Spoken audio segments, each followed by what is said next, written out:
are you doing? All right. You're doing good? Okay. Anything new? Been a little sluggish lately. Yeah, but other than that, I don't know. Just been feeling real sluggish lately. Probably not from the kidney or the labs, this set, because they're real similar to the previous one. Mm-hmm. So this one, you went the first week of February, right? Mm-hmm. And kidney function 16%. So, you know, this number is always underestimated. You're a bigger person, you have more muscle mass.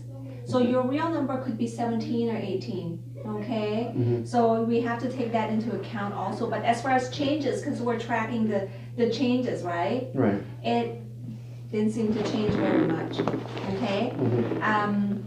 Your protein leakage, all right? Mm-hmm. It's about 4,000. Last time 3.4, so 3,400. A little bit change. A little bit. Right. So it sort of went up a little bit? A little bit. Right. Just a tad. And remember, this is not, super duper accurate because it's a cross-sectional. I'm assuming a spot sample will tell us everything we need to know. But the most accurate is 24 hours urine collection, but I'm not going to put you through that, okay? It's not that big of a deal. Yeah, because I've shown I can bring that down by just not eating as much like meats and stuff like that. Not eating meat, yes. If you want to slow down, the best strategy to slow down progression of the kidney disease is to basically go vegan, okay? Especially when you don't have any issues with the potassium right now, you totally can. Some people really want to do that to delay their dialysis onset, okay? They will put themselves through that, but some of them really have problems with the potassium because the body will retain more potassium. Plant and vegetable are full of potassium, right? But when you don't have potassium issues, you totally could go plant-based, all right? So that's one. Now, calcium's good. Potassium, I already told you. Phosphorus is perfect. Your hemoglobin is around 11. Let me see the last number. Yeah, better than last time. So I don't think, the symptoms can be explained. Iron is not low, right? Did you get the shot from Dr. Power? I did. Yeah. Okay. Did we hear back from UC Davis? They called, actually, yeah, they called me. Perfect. And I called them yesterday, and they had me scheduled for the class on the 9th, a Monday of March. So they got me in there. I think San Francisco called me too, but they didn't leave a message. When it rains, it pours, huh? Yeah, I thought that was super weird. It's like, okay, well, UC Davis called me, and then everybody just woke up after holiday. They started working. Okay, so appointment with UC Davis and UCSF. What do they want? They want me to attend this class so that way they can explain to me what's gonna happen next. Like they're gonna put me on the list, and they're going to explain to me the processes they go through. And let me tell you, you're such a great candidate for kidney transplant. Okay, it's your. I would say it's your call. Do I see you, bypassing dialysis? Yes, I could see that because you're, like I told you, I look at the number, it says 16, but I know you have more than that. Right? And we didn't drop 4%, 5% like we did before. We didn't drop. So you're maintaining your number, quite nicely this past few months, right? Right. Because I was concerned about that because I've been feeling sort of sluggish, kind of lousy lately. So I didn't know if it was because I don't know what kidney, I don't know what that feels like. Like to have my kidney shut down. I don't know what that feels like. No, so it's gonna be like this metallic taste in your mouth, poor appetite, nausea, vomiting, because those are the symptoms from the toxin. The tiredness, fatigue, that could be, somewhat related to the kidney disease, but not enough to really say, okay, you need to go on dialysis right now. Not enough, okay? Now, the HLH is one aspect that, well, it affects you from head to toe, right? So, I mean, that possibility is always there. But one thing that we could do is to make sure that you're not anemic and all your cell lines are, well, within range, right? Which Dr. Power, with this number close enough to 11, you might not need that much procrit either, okay? And 11, depends what you do. Unless you're exerting yourself a lot, you should not be, overtly symptomatic, okay? Now, back to the kidney transplant, okay? Say if your kidney function drop, okay? They would probably ask you if you have a living donor. They did. They asked me a series of questions on the phone, but what they're gonna do is they're gonna send me. I'm sure you know. They're gonna send me the packet. Yeah. But they did ask me if I had a living donor.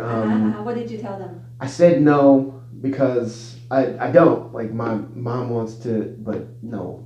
Yeah. So I would prefer to just wait until they have, because from the way she was explaining to me, that they're just going to use someone that's deceased, a cadaver. Yes. So that's what I want. That's what I prefer. Did they tell you the wait time? No. Okay. They said that the nurse that is running the class was going to give me more information about that. Okay. I can tell you. Yeah. UC Davis 5 years. UCSF 8. So that's the time. That's why they ask if you, because it set our expectation, right? If you know that you have a living donor, you could, if we're really lucky, we could speed everything up and get kidney transplant before you end up on dialysis. They'll treat you differently, okay? Because you don't need dialysis right now. They can work you up and watch your kidney function closely and consider doing what we call preemptive kidney transplant, which means you don't ever end up on dialysis. You just go straight to kidney transplant. Okay? So that's one. 2, if you were to do a deceased donor cadaver, 5 years, I cannot guarantee that 5 years you would not be on dialysis already. Okay, 8 years, I don't want to be negative, but I mean, it's not you being negative. That's just the reality of what it is. Right. 8 years, chances are, you probably would need some dialysis at that time. But it's just a prediction. But you see how it's so different, right? Living donor or no living donor. All right.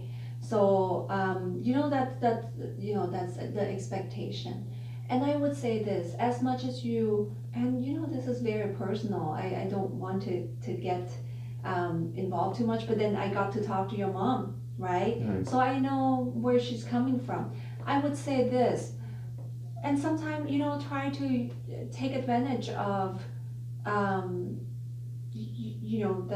not the situation, but the fact that she wants to do something for you.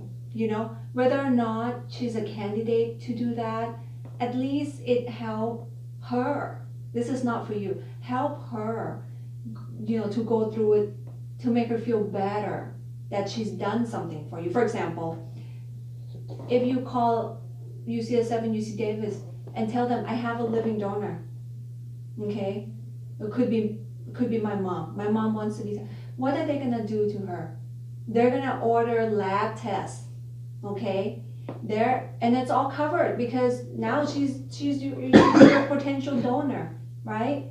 So they'll test her, blood tests, and maybe one scenario I've encountered was somebody who had underlying arrhythmia.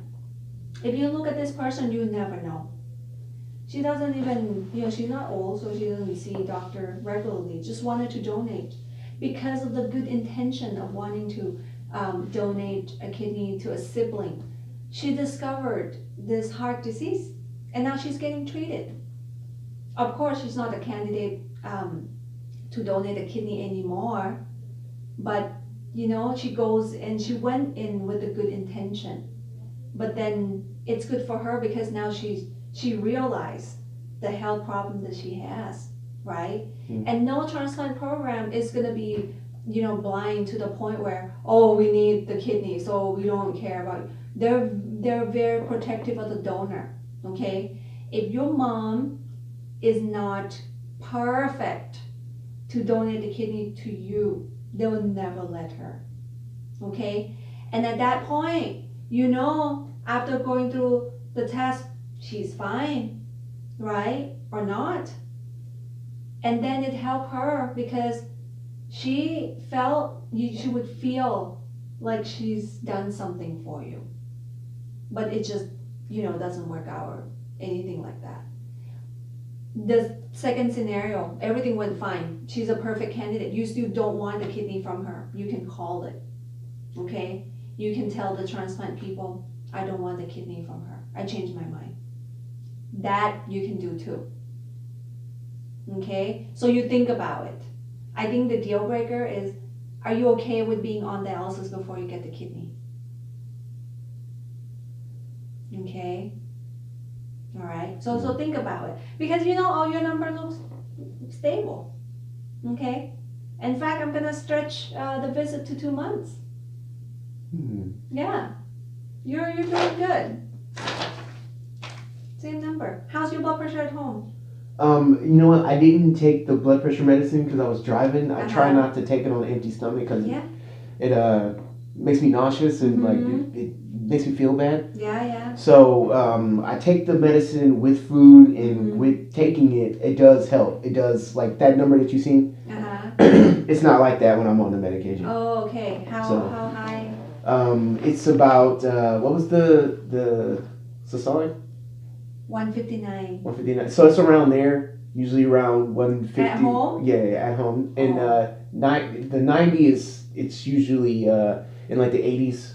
Okay. Yeah. You know what? I don't want it to be that high because the transplant program, they always look for opportunity to, say, to get rid of somebody. Poorly controlled hypertension, we deny like that. Because she was telling me on the phone, the person that was talking to me about the appointment, she was telling me on the phone this, like, oh, well, do you have a support person? And she specifically asked me that. Yeah. And I was like, yes, I do. But she said, oh, but if you don't have a support person, that's okay too. And I'm like, why would you say that? No, they're very sneaky. And I'm like, why would you take? I was thinking to myself because I remember what you told me. Yeah. And you're not the only like medical. Well, you're not the only physician that said this. Yeah.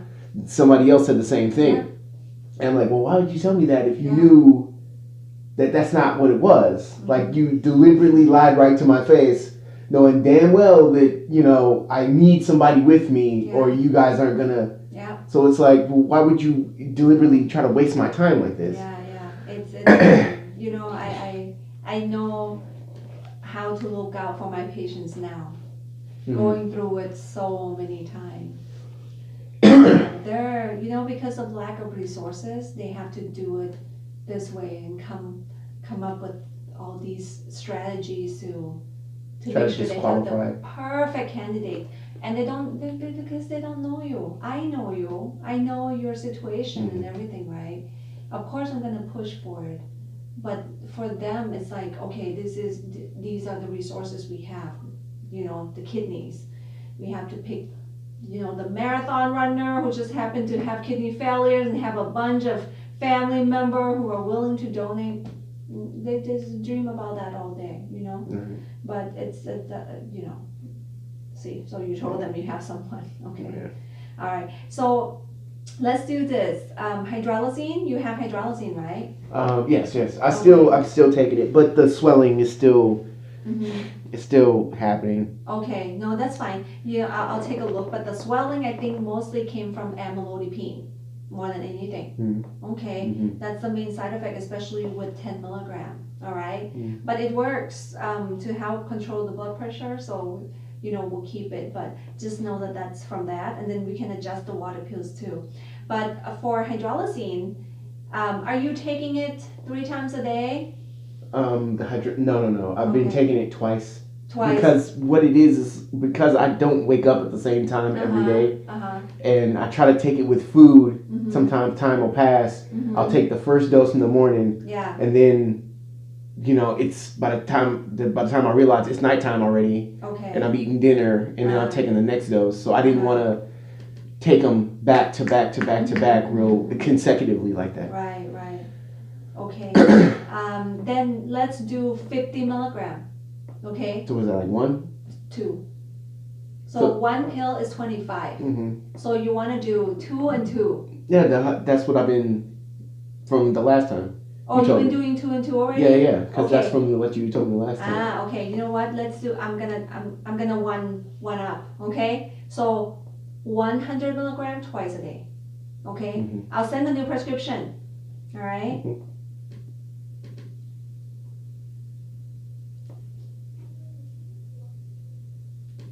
Walmart. Yeah, North Texas. North Texas. In Fairfield. Did you hear from the vascular surgeon? No, I haven't. I haven't heard. I haven't heard from anything about that. Yeah, I mean, but it just at this point, I'm just I'm like whatever, No. Because we have to. I would hate for you to have that catheter. If you need dialysis, that's crash landing. That's not well prepared. It's like worst case scenario. Yeah, because that tip of the catheter is in your heart. The fistula, that's your own blood vessel. You can't get infected from that. Right. So now, are you still thinking of peritoneal? Because we don't need a vascular surgery. But you were recommending that I do both just in case I'd like I know, one. But the urgency, is quite different. And each time I like to ask you that because I know you read and you look into things. I just want to try to gauge if you think differently or you feel differently about it or. Yeah. It's not something that I want to do. But it might be something that I have to do. So. We sent the referral to Sutter Vascular Surgery. But you were saying that to put in the catheter for the peritoneal wouldn't take any time if I really needed it to. I just sent you here to North Bay and that's it. But we're talking about the shunt. Yeah. Yeah. So this we sent last week of January. Yeah. And it's been a month. They never reached out to you. But it's that's not.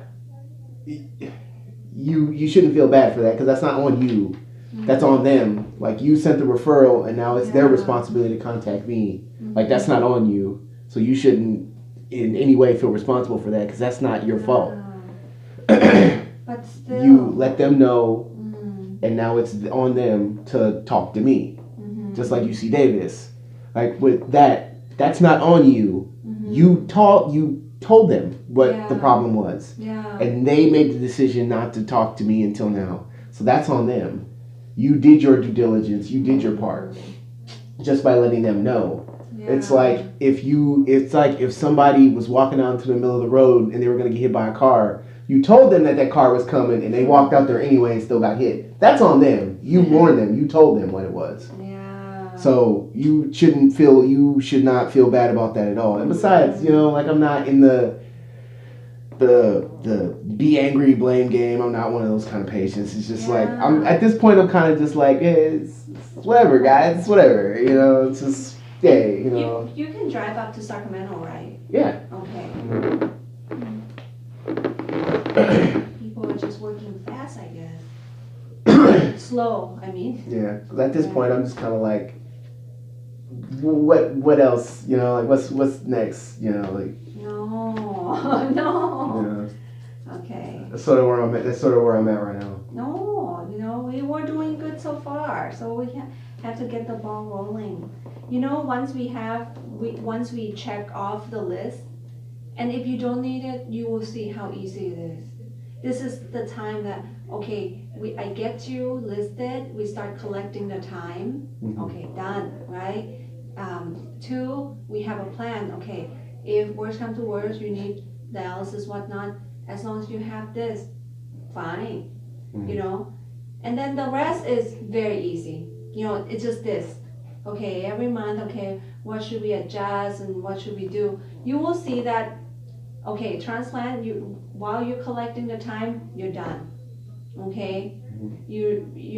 While you're having this, we don't have to be worried about getting you admitted to the hospital, get the catheter and all that. If you were to crash, don't have to worry about that. The crashing is scary. When you don't have this, crashing can happen. Okay? When I see, you're feeling tired, number don't look good. If you have this, I just say, okay, well, let's start dialysis now. And you will just go about your day, go home and then go to the dialysis unit, do the intake, whatnot. But if you don't have that, oh, I have to call ER now, send you over, get you admitted, have to get the vascular surgeon urgently to place this. And it's completely crash landing, you would not want that. Okay, so let me see what we can do. All right, you said leg swelling, and Bumex you're taking 1. Okay, so 2 milligram, right? Yes, I can't remember what it was. Okay, so 2 milligram, yeah. Okay, deep breath. Out. Again. Perfect.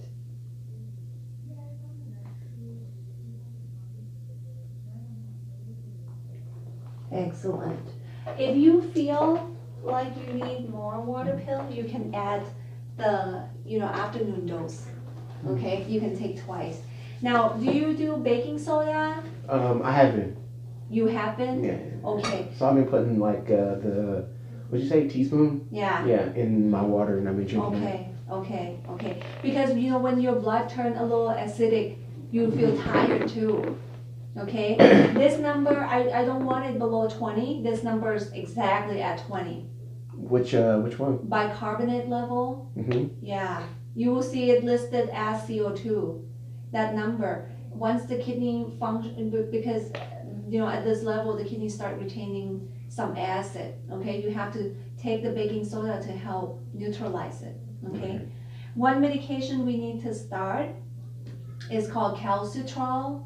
Okay, that's the active vitamin D. Okay. Also, my vitamin D was down. So when you have kidney disease, the vitamin D level became not important, insignificant. Like we don't look at the vitamin D level at all, because it doesn't matter what vitamin D you have in your body. It has to be converted by the kidney to the form that the body can use. And that vitamin D regulates your parathyroid gland. Okay, so each time you see that I'm tracking your parathyroid level, okay, and that number goes up to 300 something, that's not the range I want you to be. So I already know that you're not converting enough of the vitamin D. Instead of checking the vitamin D and give you something that the kidney will have to convert anyways, I'm giving you this calcitrol, which doesn't require any conversion. You take it, it will work. Okay? And just 1 a day. Okay? Yeah. Small pill. Is there any side effects? No, it's vitamin D. Oh, okay. Yeah. Okay, Walmart, not Texas. Okay. So 2 prescriptions for you today, okay? All right, and you know what? 2 months is fine. You're doing good now. All right? Yeah. Okay.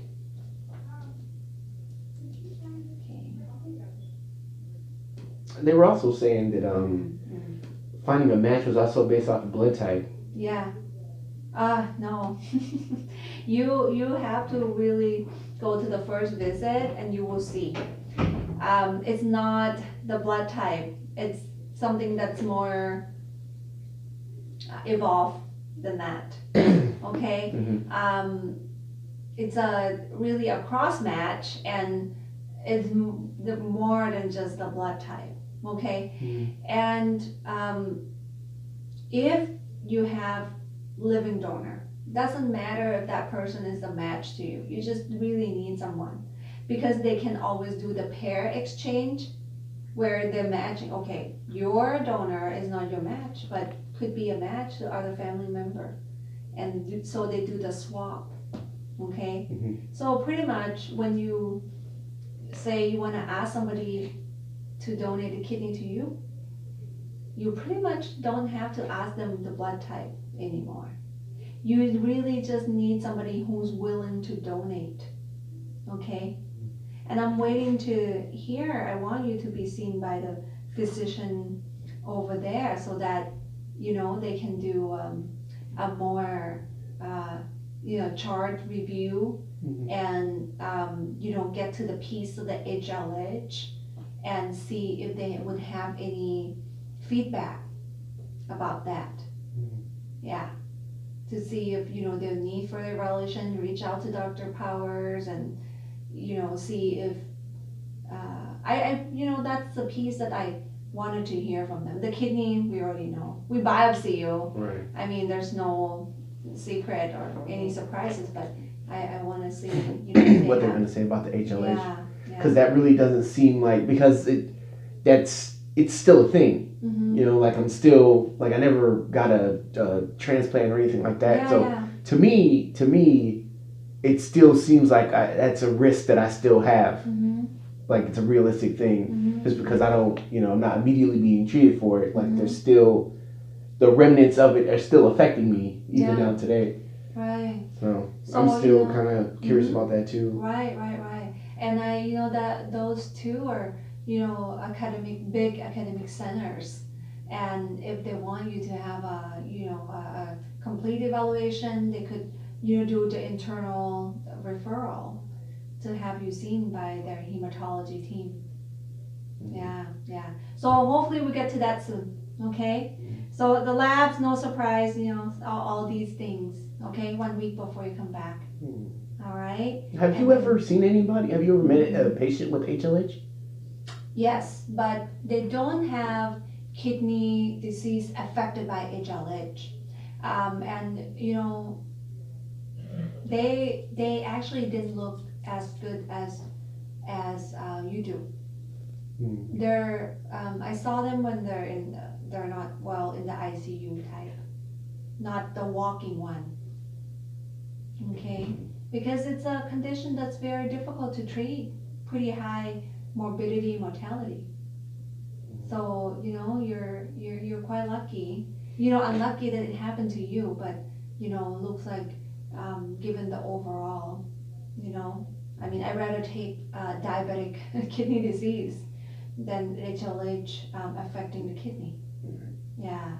So we'll see what they have to say. Okay. All right. Okay. See you again in 2 months. All right, take care, okay? All right. Good to see you. All right.